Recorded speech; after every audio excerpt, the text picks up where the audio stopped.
Cette capsule vous est présentée par Evo Rétro, compagnie techno montréalaise d'accessoires de jeux vidéo, et par la boutique Maixu pour vos peluches et articles décoratifs geek.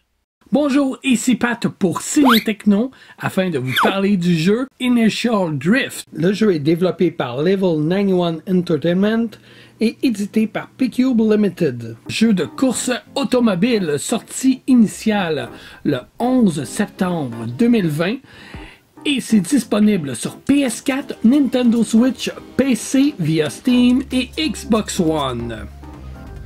La particularité du jeu, vous devez développer vos habiletés à utiliser les deux joysticks en même temps pour faire drifter la voiture que vous pilotez.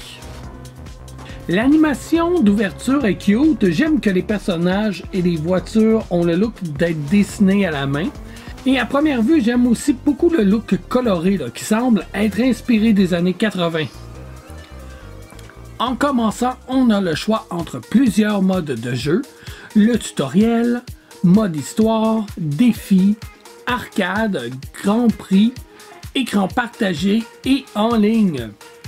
Le tutoriel nous donne les indications de base pour apprendre à jouer et les objectifs sont assez faciles à réussir.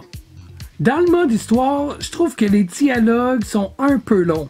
Heureusement, on peut les passer. Le premier objectif est assez facile à réaliser, mais c'est pas long que le niveau de difficulté augmente et demande de la rigueur et de l'acharnement. Dans le mode arcade, on a accès à plusieurs pistes sans avoir eu besoin de les débloquer d'abord. Les véhicules ne se manient pas tous de la même façon, alors attention avant de vous y aventurer.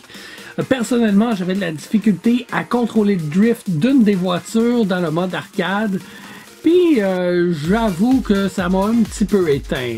Je dirais que mieux vaut de développer un peu plus son jeu dans le mode histoire afin de mieux connaître les voitures avant de s'aventurer dans le mode arcade. Le mode défi est un mode assez intéressant, il faut réaliser plusieurs défis. Le premier défi, lui, est vraiment facile. Il s'agit de faire le plus de drift possible, le plus près des murs, afin de faire le plus de points, mais attention, s'il y a collision, vous perdez vos points non enregistrés. Au deuxième défi, on passe déjà à un niveau de difficulté pas mal plus élevé. Déjà, il faut apprendre à manier le véhicule car il ne répond pas du tout aux mêmes commandes que le premier. Malheureusement, ce temps d'adaptation-là peut devenir un peu décourageant et faire perdre l'envie de jouer aux joueurs qui sont moins patients. À mesure que vous réussissez des défis, vous débloquerez des voitures. Pour le mode Grand Prix, vous choisissez votre voiture et ensuite vous aurez accès à certains parcours selon la voiture utilisée. Certains contre des adversaires, tandis que d'autres contre la montre. Le mode écran partagé, vous pouvez jouer jusqu'à 2 joueurs sur la même console. Le second joueur va aller choisir son profil parmi vos profils disponibles dans votre console et on choisit alors le parcours. Ensuite, vous sélectionnez l'événement, soit entraînement, course fantôme, time attack, course, duel ou style.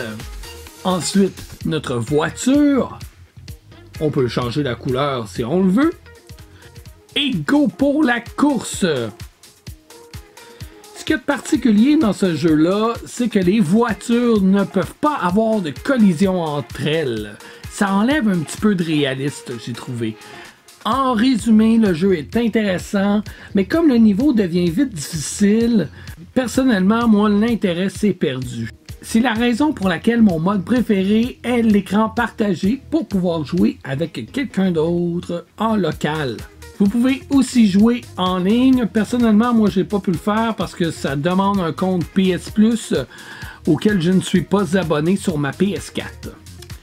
Puis là, je veux pas cracher sur le fait que chaque véhicule a une conduite différente parce que je trouve l'idée vraiment bonne de conduire le véhicule d'une façon différente. Le drift ne s'active pas de la même façon sur chacun des véhicules.